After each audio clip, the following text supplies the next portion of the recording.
ಇಂಟರ್ನ್ಶಿಪ್ಗೆ ಆಗಮಿಸಿದ ಕಾನೂನು ವಿದ್ಯಾರ್ಥಿನಿಗೆ ತನ್ನ ಕಚೇರಿಯಲ್ಲಿ ಲೈಂಗಿಕ ಕಿರುಕುಳ ನೀಡಿದ ಆರೋಪದ ಮೇಲೆ ತಲೆಮರೆಸಿಕೊಂಡಿರುವ ವಕೀಲ ಕೆಎಸ್ಎನ್ ರಾಜೇಶ್ ಭಟ್ ನಿರೀಕ್ಷಣಾ ಜಾಮೀನು ಅರ್ಜಿಯನ್ನು ರಾಜ್ಯ ಹೈಕೋರ್ಟ್ ವಜಾಗೊಳಿಸಿದೆ.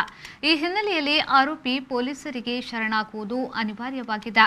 ಲೈಂಗಿಕ ಕಿರುಕುಳ ಪ್ರಕರಣಕ್ಕೆ ಸಂಬಂಧಿಸಿದಂತೆ ಈಗಾಗಲೇ ಆರೋಪಿಯ ವಿರುದ್ಧ ಲುಕ್ಔಟ್ ನೋಟಿಸ್ ಹೊರಡಿಸಲಾಗಿದೆ.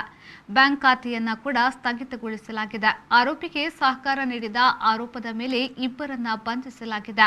ಆರೋಪಿಯ ಮನೆ ಹಾಗೂ ಕಚೇರಿ ತಪಾಸಣೆ ನಡೆಸಲಾಗಿದೆ. ವಿದ್ಯಾರ್ಥಿನಿಗೆ ಲೈಂಗಿಕ ಕಿರುಕುಳ ನೀಡಿದ ಆರೋಪದಲ್ಲಿ ರಾಜೇಶ್ ಭಟ್ ವಿರುದ್ಧ ನಗರದ ಮಹಿಳಾ ಠಾಣೆಯಲ್ಲಿ ಪ್ರಕರಣ ದಾಖಲಾಗಿತ್ತು. ಟೇಸ್ಟ್ಗೆ ಮತ್ತೊಂದು ಹೆಸರು Cochin bakery. Birthday cakes, sweets like laddu, peda, kaju katli, ಹಲ್ವಾಸ್, jamuns, dry fruit halwas, various kinds of pastries, butter beans and many more. Breads, puffs, pizzas and various savories at the best bakers from Calicut. Cochin Bakery, Kaltappam and Kinatappam. Visit Madi, Cochin Bakeries, celebrating the art of baking since 1939.